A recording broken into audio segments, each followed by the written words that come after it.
Yo voy a hacer dos intervenciones en el día de hoy. Una primera intervención que está vinculado a ciertas reflexiones de cómo entendemos el proceso de eutrofización y sobre todo cómo, digamos, aparecen alternativas de gestión. Y luego en la tarde nos concentraremos en ya el portafolio de alternativas de restauración o rehabilitación que conocemos. Y bueno, vamos a hacer varios comentarios al respecto. También intercambiaremos con Javier, que tiene una amplia experiencia, y con ustedes, que tienen mucho conocimiento. Pero como van a ver, disponemos de un portafolio, como muchos dicen, una caja de herramientas, pero en definitiva las que terminamos usando siempre son sitio dependiente, ¿no? No hay una receta universal y mágica y aplicable a todos los cuerpos de agua. Cada cuerpo de agua tiene su contexto particular, no solo biogeográfico, sino también socioeconómico y cultural, y como muy bien lo indicaba en la presentación que antecedió, son fundamentales y determinan el éxito en estrategias de conservación o de recuperación. Básicamente voy a estar hablando de algunos conceptos claves y sobre todo ya entrar digamos, en lo que podemos llamar la antesala de lo que vamos a estar hablando en la tarde con lo que entendemos por rehabilitación o restauración. Básicamente en este primer movimiento vamos a hacer un repaso muy rápido de el conjunto de presiones ambientales a los cuales están sometidos los cuerpos de agua y algunas particularidades, porque bueno, generalmente lo que tenemos es una multiplicidad de presiones operando al mismo tiempo. Generalmente no, tenemos muy pocos casos donde existe una única, y bueno, vamos a analizar esas situaciones. Luego vamos a entrar a algunas definiciones claves del proceso de eutrofización, aspectos claves de la dinámica de eutrofización, sobre todo por la complejidad que tiene el lago Titicaca, donde tenemos en el lago menor un sistema polimíctico y en el lago mayor un sistema monomíctico. En definitiva, tenemos varios sistemas dentro de un gran sistema que es el lago Titicaca, ¿no? Y una reflexión final sobre todo para debatir con ustedes sobre qué combinación de aproximaciones podemos utilizar tanto en estrategias de conservación como de rehabilitación. La eutrofización es, como ustedes muy bien saben, la principal perturbación a nivel global, y también lo es en muchos países de nuestra región por justamente su matriz socioeconómica y el rol que tiene la agricultura en esa matriz. Pero además de la eutrofización, tenemos una combinación de otros factores que tienen que ver con residuos de plaguicidas, metales pesados, todo este capítulo que ahora llamamos contaminantes emergentes, y que muchas veces está asociado, por ejemplo, a las limitaciones que tenemos en los sistemas de tratamiento de fuentes, los problemas de acidificación que comienzan a emerger cada vez más asociado al incremento de la concentración de dióxido de carbono en la atmósfera, un problema que digamos muy visible en el océano, pero con menos atención en los cuerpos de agua dulce. Bueno, todo lo que son modificaciones del sistema de drenaje natural en una cuenca, asociado a lo que es captación de agua para riego, consumo de ciudades, etc. Al mismo tiempo tenemos fragmentación y pérdida de hábitats, ¿no? Y un capítulo que nos vamos a detener es justamente la pérdida de las interfaces o los ecotones, ¿no? Lo que conocemos con el nombre de humedales, porque estos componentes, digamos, regulan todos los intercambios entre los sistemas terrestres y los acuáticos, y muchas veces los cambios críticos suceden no asociados en primera instancia a, a modificaciones o transformaciones en el uso del suelo, sino que se hacen visibles cuando desaparece el humedal, estas zonas que incluso a veces en la literatura lo encuentra con el término de zonas de amortiguación o zonas buffer, ¿no? Otro gran capítulo que tiene que ver con la erosión de suelos, uno de los principales problemas ambientales que también tenemos en América del Sur, y cómo nos lleva esto a procesos de colmatación, pero también en el proceso de eutrofización, cuando la producción primaria se canaliza por una producción importante de plantas acuáticas, esa acumulación de materia orgánica en el sedimento también genera colmatación y genera problemas como los que se describían hace unos minutos.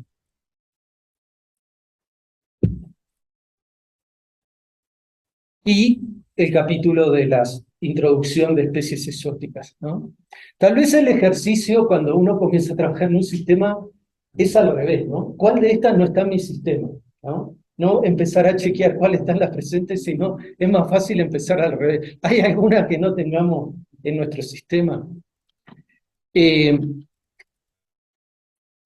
Todas estas presiones ocurren en diferentes combinaciones y eso determina en parte esa característica particular que tiene cada caso de estudio, esa naturaleza que muchas veces denominamos sitio específico, ¿no?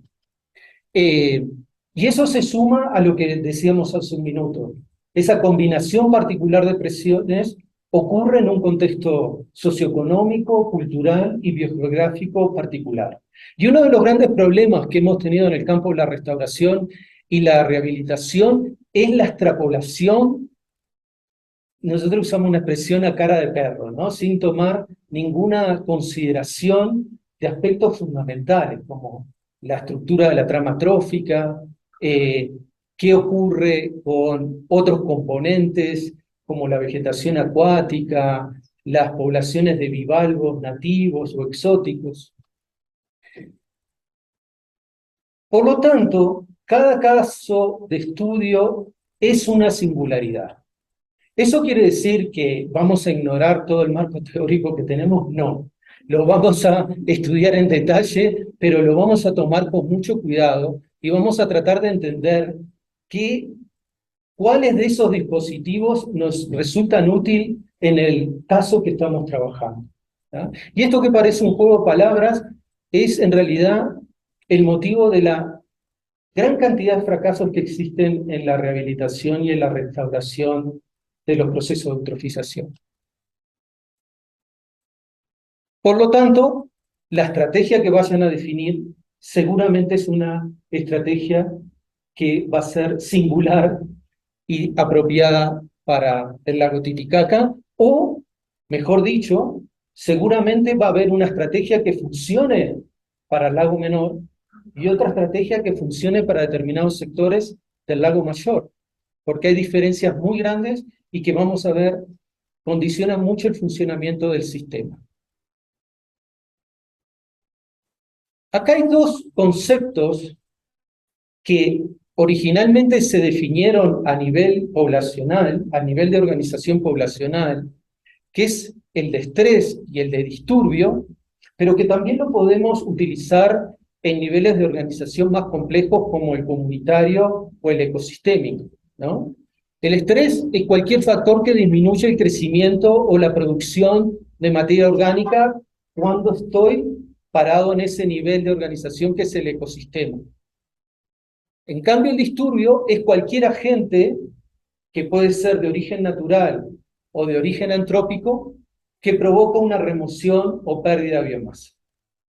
Pero cuidado, por ejemplo, en el proceso de eutrofización, cuando una parte de esa oferta de nutrientes se canaliza por la producción fitoplanctónica, comienza a ser un estrés, por ejemplo, para los peces.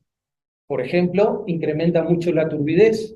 Para los predadores visuales, eso genera un problema para la localización de las presas, o la variabilidad ahora mucho mayor de oxígeno entre las condiciones de día y de noche, sobre todo para los ejemplares más grandes o especies más grandes, comienza a ser un factor de estrés. Pero a veces esos mismos factores, si se intensifican en el tiempo, se transforman en un disturbio. Por ejemplo, la muerte masiva de las ranas o la muerte masiva de poblaciones de peces como ha ocurrido acá. ¿Ah?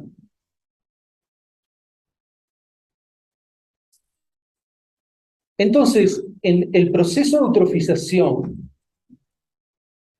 que tiene su dinámica particular que ahora vamos a analizar, a veces un mismo factor, dependiendo del grado de evolución del proceso, puede estar actuando como un factor de estrés, pero en otro momento actúa directamente como un disturbio.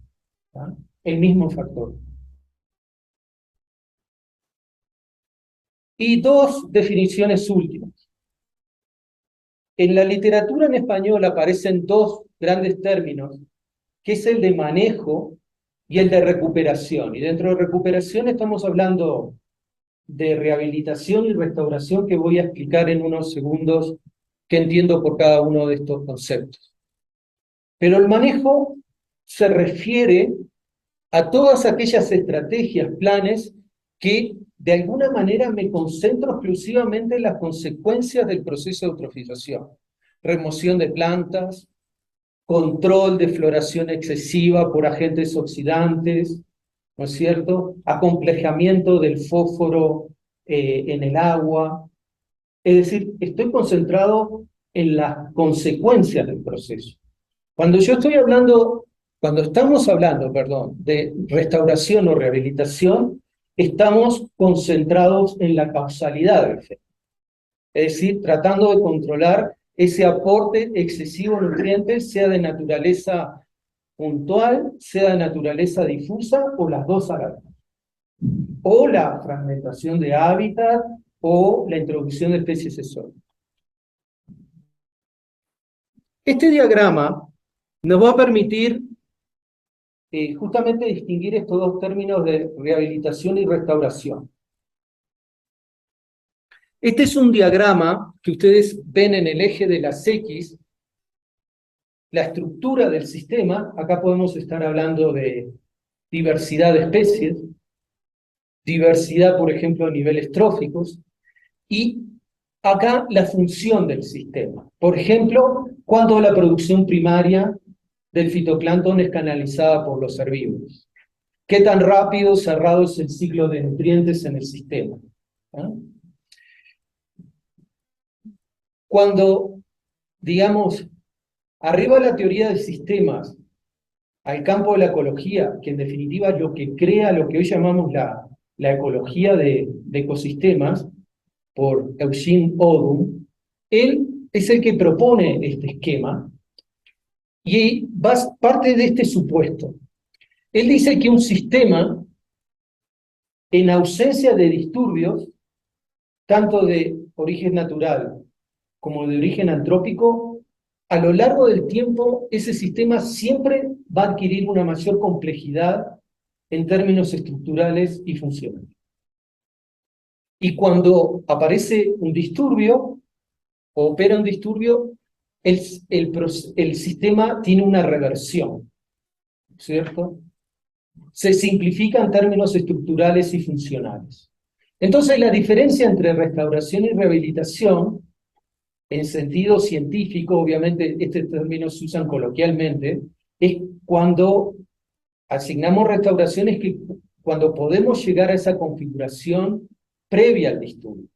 Y rehabilitación es cuando mejoramos el sistema, pero no alcanzamos esa condición previa al disturbio. ¿Ah? Vamos a ver que esto no es un tema trivial, porque ya ustedes anticiparán, en muchos casos, cuál era la condición previa al disturbio. A veces tenemos una idea, pero no tenemos ciencia cierta cuál es.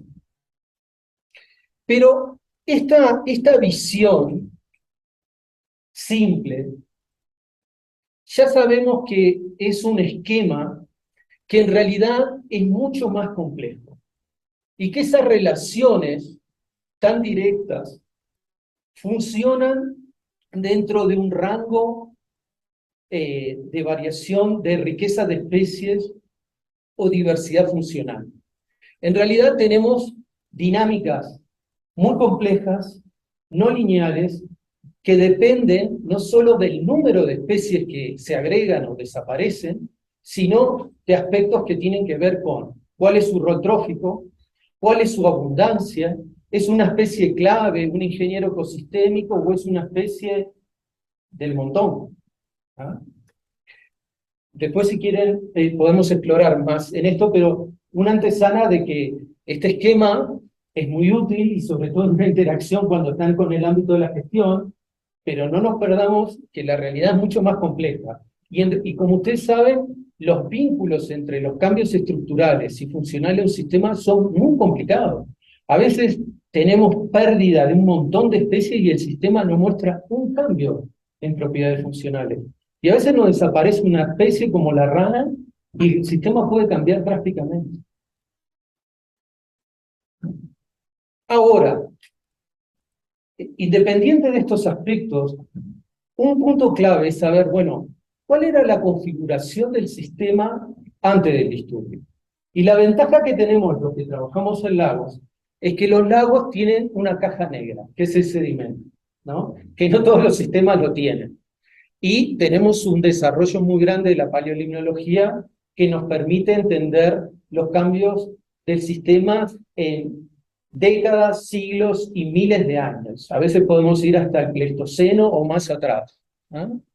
Y tenemos una cantidad de herramientas y próximos, que incluso recientemente se agregan nuevas, como por ejemplo todo el campo de la metagenómica y la aplicación en estos corers de sedimento. Pero un aspecto que a veces nos olvidamos, que tal vez no es relevante en el contexto de Titicaca, pero sí es relevante, por ejemplo, en el Pantanal, en el componente boliviano del Pantanal, es que siempre nos movemos en esa secuencia de estados tróficos entre la oligotrofia y la eutrofia. Pero no nos olvidemos que en esos sistemas donde hay mucha materia orgánica disuelta, mucho color en el agua, por lo tanto mucho carbono orgánico disuelto, tenemos una conformación que se llama la distrofia, ¿no? Y esa es una configuración que muchas veces en la limnología nos olvidamos, ¿no? Y que tiene particularidades muy distintas y que cuando queremos analizarla en esa secuencia oligotrofia-eutrofia, el sistema no funciona bien, ¿no? Esto, si quieren, lo podemos charlar también más en profundidad. Pero el otro problema más importante en el caso de la eutrofización es su dinámica no lineal, ¿no? Esto es un gráfico que toma la hipótesis de los estados alternativos, publicada en los años 90, y se aplica a un cuerpo de agua que llevamos muchos años trabajando en la restauración. Y fíjense aquí que el sistema entre estos estados tróficos que podríamos denominar de un rango intermedio de concentraciones entre la meso y la eutrofia, puede presentar configuraciones muy diferentes. Y esas configuraciones muy diferentes, ¿qué se traduce? O pueden tener muy baja clorofila A, o pueden tener muy alta biomasa fitoplanctónica. ¿De qué depende eso? Depende del recorrido del sistema, de la trayectoria en la que se encuentra, en un proceso de enriquecimiento, línea roja, o en un proceso de empobrecimiento, línea azul. ¿Ah? Esto es típico de las zonas más someras. Tal vez en el lago Menor tenemos muchas de estas zonas donde de esta hipótesis resulte un marco más adecuado. En las zonas más profundas, este fenómeno de cambio de régimen no ocurre, ¿no? Pero lo interesante acá, fíjense, un par de cosas. Estos son los niveles de nutrientes que tenemos en el sistema. Fósforo total 75 microgramos por litro. Nitrógeno entre 750 y 800 microgramos por litro. Sin embargo, la clorofila, 3,5. Es mucho menor de lo que esperaríamos con esa concentración de nutrientes. ¿Por qué es menor? Porque en este sistema la producción se canaliza por plantas acuáticas, ¿tá? Y eso es algo que también hay que incorporar en el proceso de eutrofización. La oferta de nutrientes se puede canalizar por distintos grupos de plantas acuáticas y de microalgas y cianobacterias, ¿tá? Y dentro de las plantas acuáticas pueden ser plantas sumergidas o pueden ser plantas flotantes. Ahora, fíjense acá este umbral en rojo y fíjense en el umbral en azul. Esos umbrales son distintos, pero tienen una consecuencia práctica que para el ambiente de gestión es dramático. ¿Qué quiere decir este diagrama? Quiere decir que el umbral que generó el cambio brusco en la eutrofización, cuando queremos recuperarlo, tenemos que llegar a una concentración que es mucho más baja que la de que desencadenó la eutrofización. ¿Tá? Eso es muy difícil para el ámbito de la gestión incorporarlo. Y es más difícil cuando uno ya quiere recorrer esta línea azul y le dice, perfecto, lo que vamos a ver ahora lo van a ver sus hijos o sus nietos. Imagínense en eso en una dinámica de ciclos electorales. Es una tragedia. El actor político es muy difícil que se embarque en algo que sus réditos no tengan posibilidad de ser visibles en el corto plazo. Y hay muchas razones por las que ocurre esos distintos estados alternativos, ¿ah? Y una de esas partes, uno de esos componentes, existe mucho más, tiene que ver con la estructura de la trama trófica y las relaciones entre los predadores tope y los componentes que son más plantívoros. ¿Tá? Entonces, acá ya hay un elemento interesante, es que con las mismas condiciones de estado, con la misma concentración de nutrientes, el sistema puede tener configuraciones muy diferentes, entre otras cosas, dependiendo de la trama trófica que tenga el sistema. Esto es un diagrama muy parecido al que veíamos anteriormente, pero acá deber de estar mirando la respuesta en términos de clorofila o biomasa fitoplanctónica, lo estamos viendo en términos de cobertura de plantas sumergidas. Y fíjense que en los extremos, baja concentración o muy alta concentración, tenemos una única configuración, presencia de plantas o ausencia de plantas. Y esto es un elemento interesante porque a veces la respuesta de la vegetación sumergida son alertas tempranas de lo que está sucediendo con la eutrofización, porque primero empieza a aumentar su biomasa y su cobertura, pero si el proceso de eutrofización sigue, luego colapsa. ¿Ah? Y en la parte intermedia de nutrientes suceden dos cosas, o tienen muchas plantas o tienen pocas plantas. ¿Ah? Fíjense que este mismo esquema hoy día lo aplicamos en manejo de las grandes represas.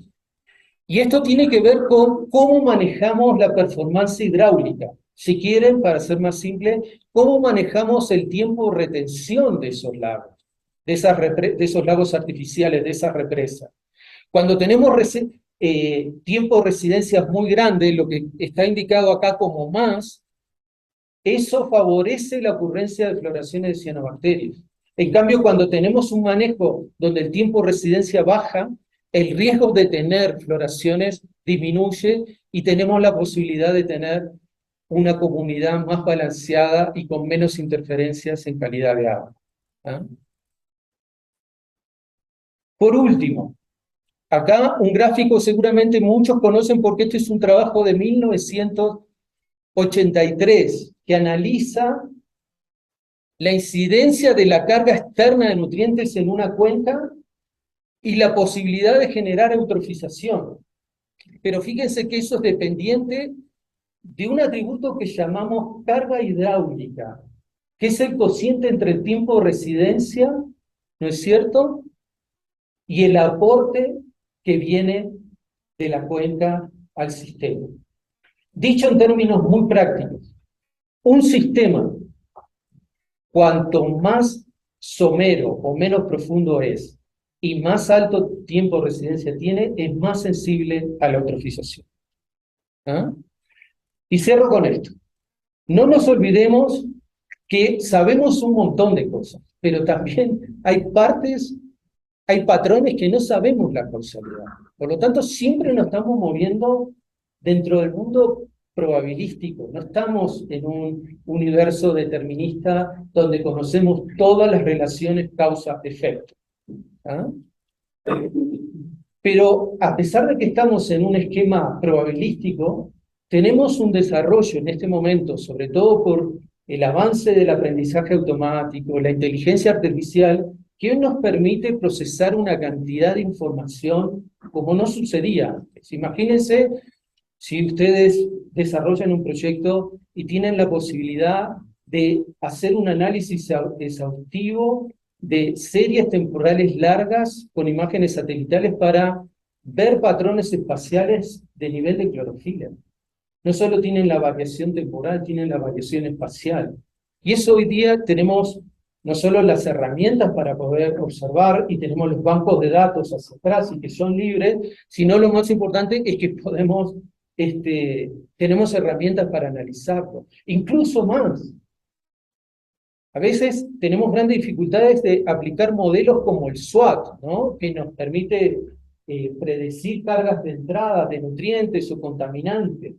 Pero podemos elegir otras aproximaciones empíricas donde de repente en 2 años nos tomamos el trabajo de hacer un relevamiento exhaustivo de concentraciones de nutrientes en las redes tributarias o de cargas y podemos, a partir de todo lo que sucede en la cuenca, que lo podemos determinar, mucho de ello por imágenes satelitales, construir modelos en términos de 2 años y entender cuáles son esas combinaciones de uso de suelo, centros poblados, geomorfología que nos explican niveles más altos o más bajos de nutrientes. Cuando estaba preparando esto me acordé, Javier, nosotros nos conocimos en un curso en el año 1998 que llegó Brian Moss a Uruguay, ¿no? Y Brian Moss, un personaje increíble, ¿no? Brian Moss fue de los primeros en que justamente comenzó a analizar estos temas desde una perspectiva ecosistémica. Antes era, bueno, yo trabajo en fitoplancton, vos trabajás en plantas acuáticas, vos en peces, pero el cruce no existía. Brian Moss fue uno de los primeros. Y siempre me acuerdo de una pregunta que hizo en el curso que fue esta. Dijo, bueno, restauración y rehabilitación. ¿Cuál es la imagen que ustedes tienen en la cabeza? ¿A dónde quieren llegar? Y él dice, miren, en el lugar que yo trabajo, cerca de Liverpool, en Norwich, mi imagen es esta, un cuadro de Monet, ¿no? Y eso también es importante, es qué imagen tiene el conjunto de actores de un territorio hacia dónde quieres llegar, ¿no? Y esto que tú muy bien estabas indicando, ese análisis de los mapas mentales, de cómo las personas no solo construyen la problemática y las opciones que ven, sino qué visiones alternativas o de futuro tienen en la cabeza.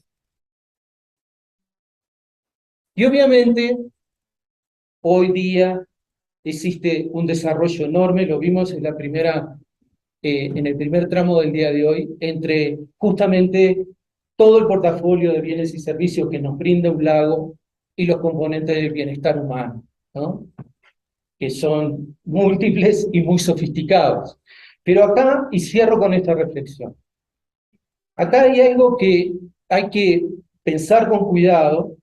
Este libro estuvo libre durante mucho tiempo, pero se los puedo mandar en PDF. Es un libro muy interesante, muchos lo consideran el primer libro del marco de los sistemas socioecológicos.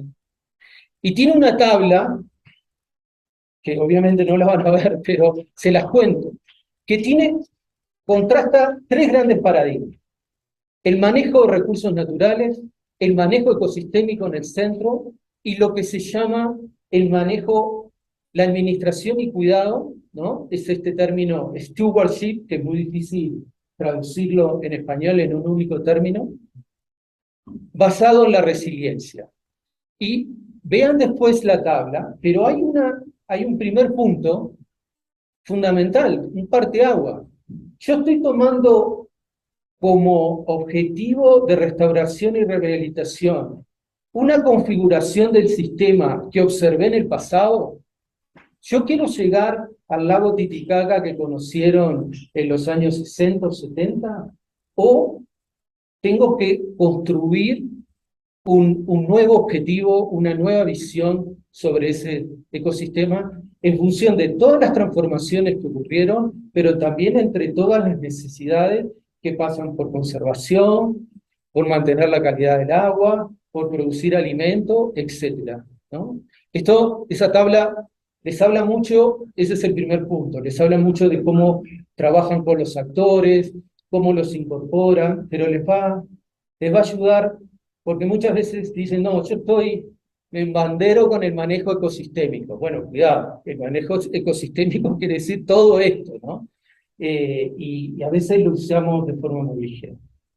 Dejo por acá y después en la tarde vamos de lleno a las estrategias de rehabilitación y restauración.